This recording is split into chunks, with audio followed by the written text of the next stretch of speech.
Hello viewers, today I am going to deal with Catch-22, which is an American novel written by Joseph Heller. It has two parts, part 1 and part 2.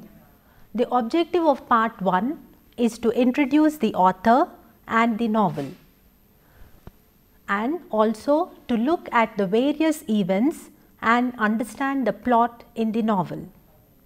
It is also to study satire in the novel, to understand the American anti-war sentiment, and also to study the novel as an anti-romantic war novel. Catch-22 is a satirical novel written by an American author, Joseph Heller.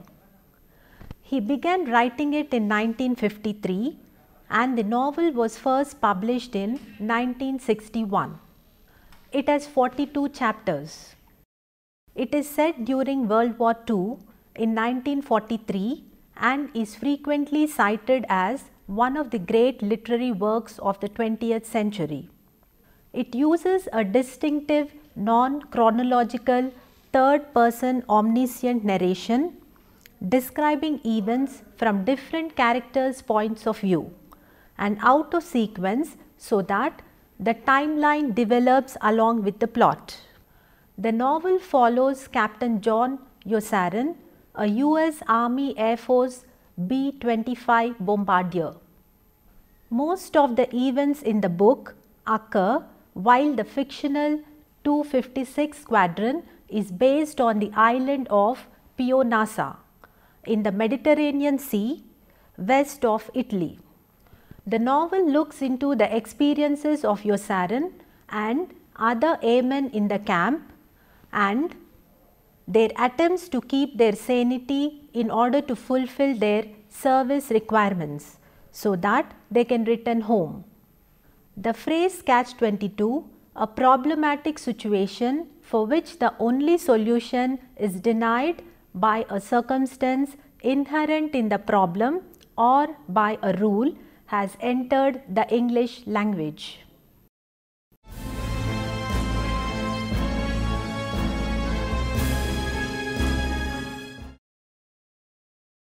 Joseph Heller was born in Brooklyn to Lena and Isaac Donald Heller in 1923. He served as an Air Force bombardier in World War II and enjoyed a long career as a writer and a teacher. He was an American satirical novelist, short story writer and playwright. The title of one of his works, Catch-22, entered the English lexicon to refer to absurd, no-win choices, particularly in situations in which the desired outcome of the choice is an impossibility and regardless of choice, the same negative outcome is a certainty. Although he is remembered primarily for Catch-22, his other works center on the lives of various members of the middle class and remain exemplars of modern satire. His other novels include Something Happened, Good as Gold, God Knows, Picture This, Closing Time, and Portrait of an Artist as an Old Man. Joseph Heller died of heart attack at his home in East Hampton on Long Island in December 1999. The historical context of the novel. The idea for Catch-22 was based on Joseph Heller's personal experience in World War II. The feelings that Yosarin and other bomber pilots felt were taken directly from his own personal feelings and problems he suffered while on duty. Heller flew 60 bombing missions from May to October in 1944. He mentions that he should have been killed 3 times over since the average death rate was 5% per mission. Heller was able to make it out of the war, but the experience tortured him and it took him until 1953 before he could start writing about it. The war experience turned Heller into a tortured, funny, deeply peculiar human being. There are many who feel that the comic fable that ends in horror has become more and more clearly a reflection of the altogether uncomic and horrifying realities of the world in which we live and hope to survive.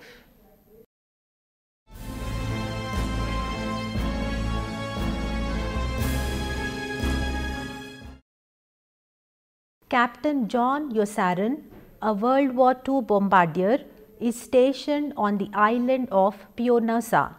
He tries to protect his life by fleeing to the hospital since a catch-22 in Air Force regulations prevent him from being grounded for illness or obtaining a leave. He enjoys living in the ward where all his meals are served to him. In turn, he simply needs to feign pain in his liver and censor the letters of enlisted men. Bored by his job, Yosarin takes on the pseudonym Washington Irving.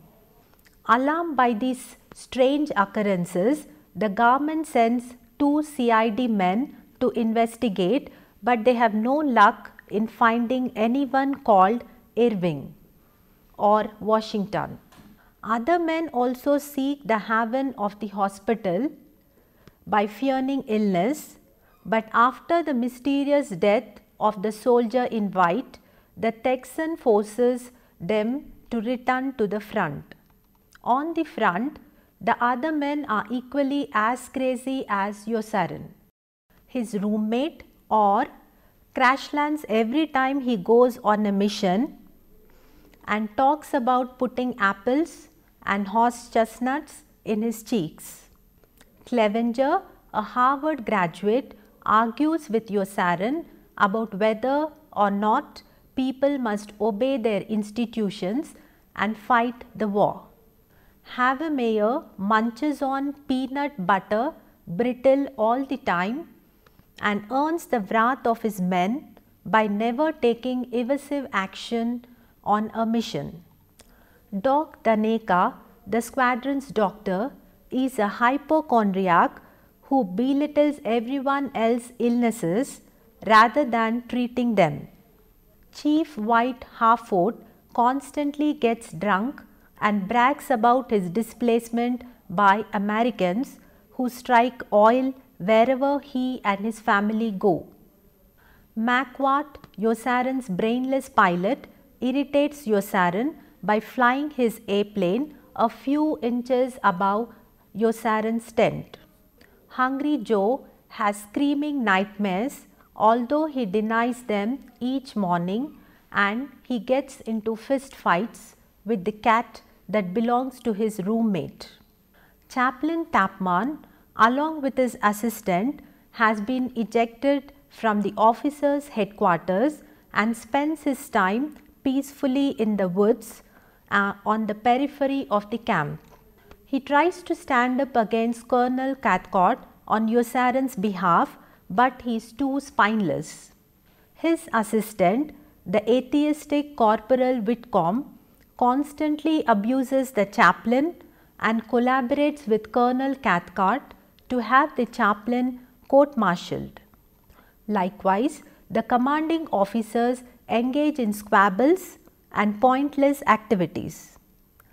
General Peckham and General Riddle vie pointlessly for power. However, since ex-PFC Wintergreen, who is in charge of mail, destroys General Peckham's letters because of their verbosity, General Riddle always wins. Meanwhile, Wintergreen repeatedly goes AWOL. Each time he is punished by being forced to dig 6-foot deep holes. Colonel Skiskov is so obsessed with winning the weekly parades that he ignores his wife's needs. Colonel Cathcart attempts to become a general by volunteering his squadrons for the most dangerous missions possible. He also tries to gain favor by constantly raising the number of missions that men must fly to obtain leave. Major, who is newly promoted, hides in his office away from everyone else, pitting the CID men against each other by signing his name as Washington Irving.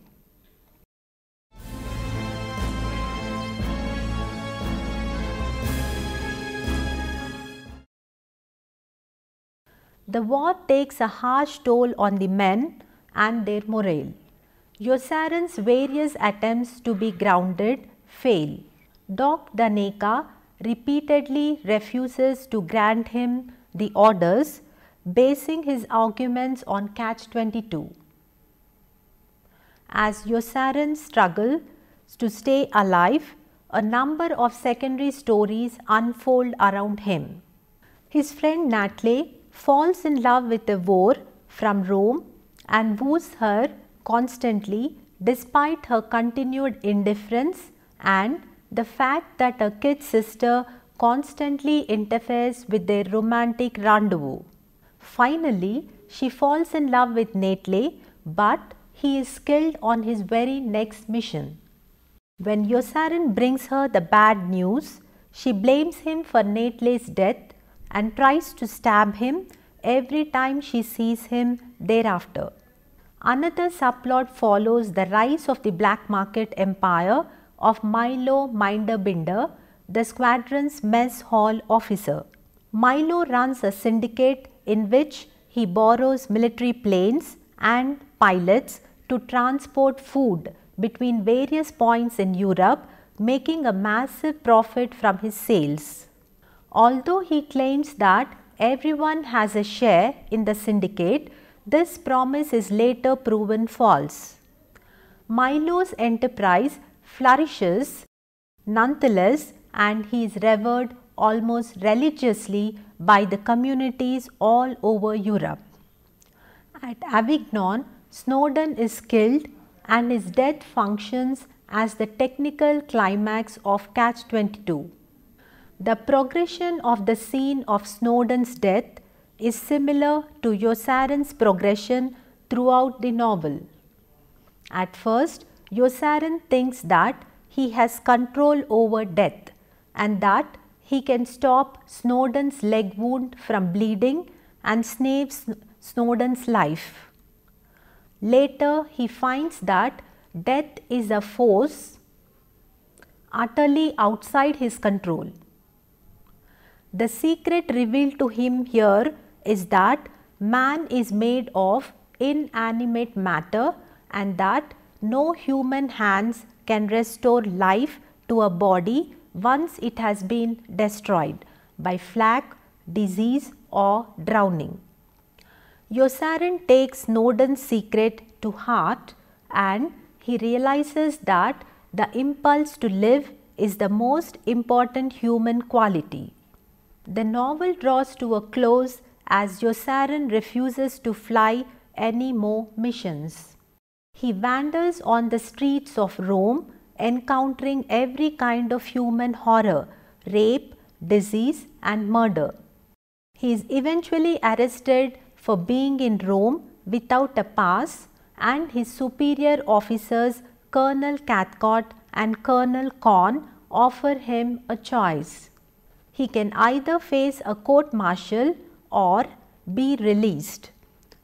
But he must approve of Cathcart and Corn and state his support for their policy, which requires all the men in the squadron to fly 80 missions.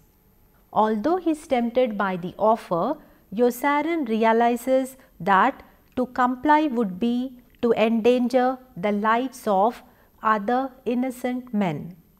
He chooses another way out, deciding to desert the army and flee to neutral Sweden.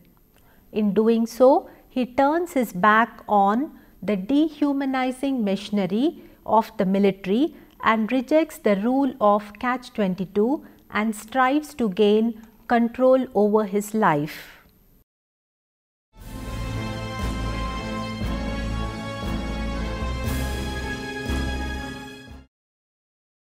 Catch-22 is usually called a comic satirical novel, but the category may be too narrow. Traditionally, literary satire involves a topical work that examines human folly, shortcomings, vices, abuses, or irrational behavior. The author might use exaggeration, distortion, or irony to hold up weaknesses for ridicule, derision, or just plain fun. Sometimes the result is amusing, sometimes it is touching or even horrifying. The 17th century English poet, dramatist and critic John Dryden distinguished between two major divisions of satire, comic and tragic. Basing his categories on the contrasts in the works of Roman satirists Horace and Juvenal. Simply put, Horace's poetry was more likely to invoke laughter in his audience. Juvenal more often moved his audience to outrage or anger. At first glance, Heller's novel seems more in the comic vein, but as usual with Heller, it is misleading or stereotype his work. Just as we find the stories of the men of the 256 Squadron amusingly filled with outrageous antics, we are suddenly brought up short by the horror of war. Heller's passionate indignation is directed initially at military, political and institutional targets experienced directly by the men stationed at Pianosa. In the end, however, we come away with the notion that the novel is dealing with universal flaws and truths that also exist beyond the squadron. Our inferences are both comic and profound. One category of satire is the confusion between appearance and reality, in which the institution declares reality because of appearance and the institution's own limited view. Examples abound, but three are specially informative. The satin ribbon bombing line, Doc Daneka's death, and the dead man in Yosarin's tent. For instance, by moving the red satin ribbon to the point north of Bologna, indicating that the city has been captured, Yosarin has extended some lives. Doc Daneka's death is humorous and extends the satire beyond the war zone into the civilian life. Among the self-contradictions, Doc is a flight surgeon who hates to fly.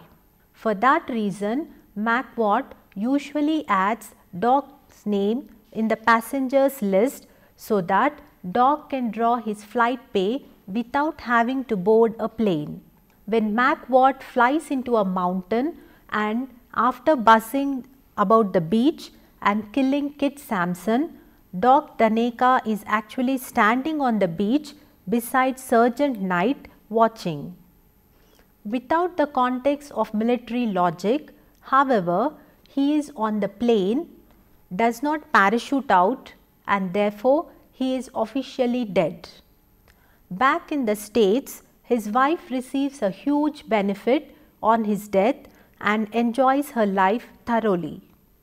Here Heller depicts the hypocrisy and corruption in his comic style. The story of Mud, the dead man in Yosarin's tent, is equally grimly ironic rather than amusing. The distorted logic of Army explains its mystery. Thus, Heller's satire is often comic and it exposes the horror of situations as well as their irony.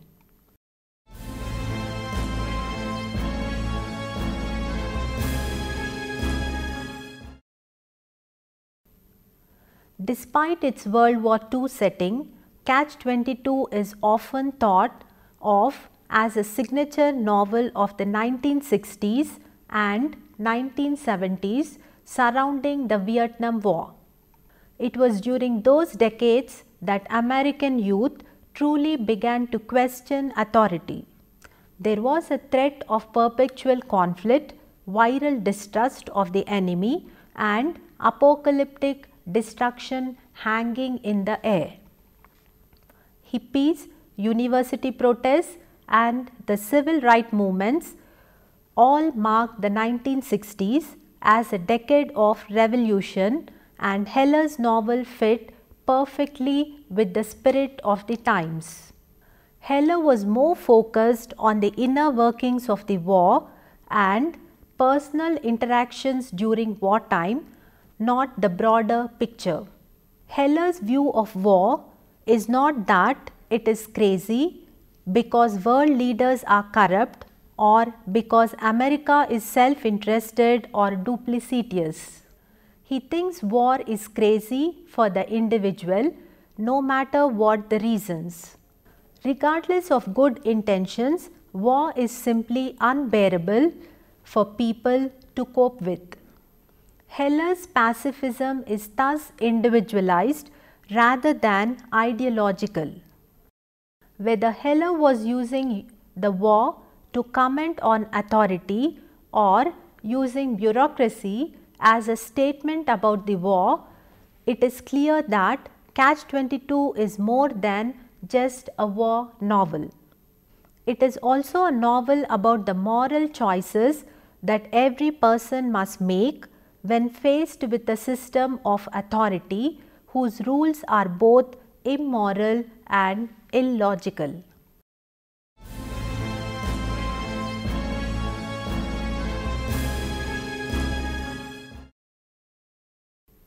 Heller wrote Catch-22 while working at a New York City marketing firm producing ad copy. The novel draws heavily on his Air Force experience and presents a war story that is at once hilarious, grotesque, cynical, and stirring. The novel generated a great deal of controversy upon its initial publication in 1961. Critics tended either to adore it or despise it, and those who hated it did so for the same reasons as the critics who loved it.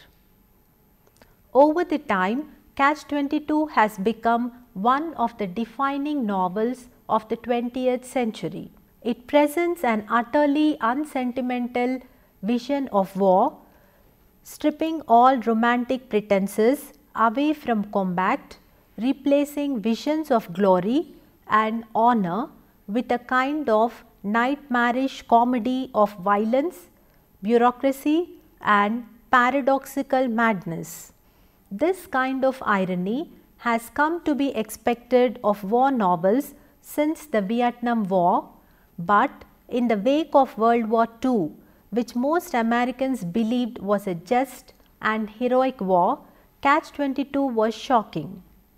It proved almost prophetic about both the Vietnam War, a conflict that began a few years after the novel was originally published, and the sense of disillusionment about the military that many Americans experienced during the conflict.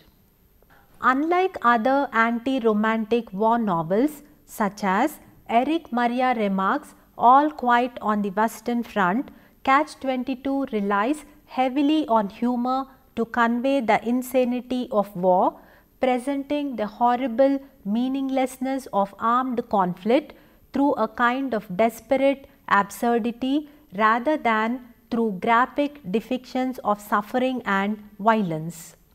Catch-22 also distinguishes itself from other anti-romantic war novels through its core values. The story of Yosaran, the protagonist, is ultimately not one of despair but one of hope.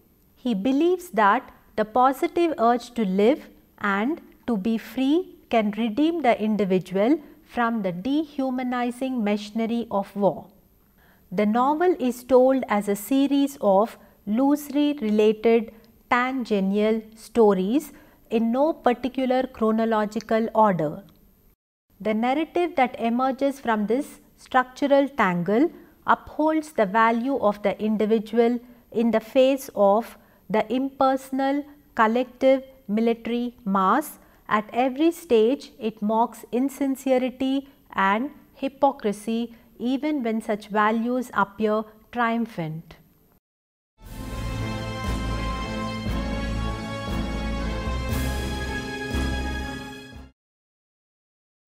Catch-22 is any paradoxical circular reasoning that catches its victim in its ill logic and serves those who have made the law. Catch-22 can be found in the novel not only where it is explicitly defined, but also throughout the characters' stories, which are full of catches and instances of circular reasoning that trap unwitting bystanders in their snares. For most of the novel, Catch-22 defines the maddening paradoxical thought processes by which the military runs its soldiers' lives. Every time Yosarin spies a potential way out of the war, there is a catch, and it is always called Catch-22. Doc Daneka offers the first explanation. Requests to go home are only honored for the insane, but anyone who would ask to be taken off combat must necessarily be sane. This kind of thinking enables the war and it permeates the novel, even in settings outside the official grasp of Catch-22. Luciana, for instance, will not marry Yosarin because he is crazy, and she knows he is crazy because he wants to marry her. If he did not want to marry her, he would not be crazy, and then she could marry him. The most penetrating explanation of Catch-22 is also the last that the novel offers. When the old woman outside the Vow house in Rome says that the Catch-22 indicates that they have a right to do anything and we can't stop them from doing. She says that Catch-22 is fundamentally inscrutable. The law says that those in power do not have to show Catch-22 to anyone, and the law also says so is Catch-22. This statement confirms what Yosarin has always known. Catch-22 does not really exist. It is merely a justification for the strong to use against the weak. It is the abstract mechanism at the heart of Catch-22, the mechanism by which the military can force human beings with the desire to live into endlessly dehumanizing situations in which they are likely to be killed. The unanswerable paradox of unearned power means that in power can do anything that the subjects of that power cannot stop them from doing. Even Heller's style is in a way a Catch-22. The dialogue leaps haphazardly from one comment to another, often arriving at a point exactly opposite of that which the person speaking is trying to express. Hence, in part 1, we dealt with the various events in Catch-22 and the setting of World War II. In part 2, we shall deal in detail with the various themes in Catch-22 and also the major character portrayal. Thank you.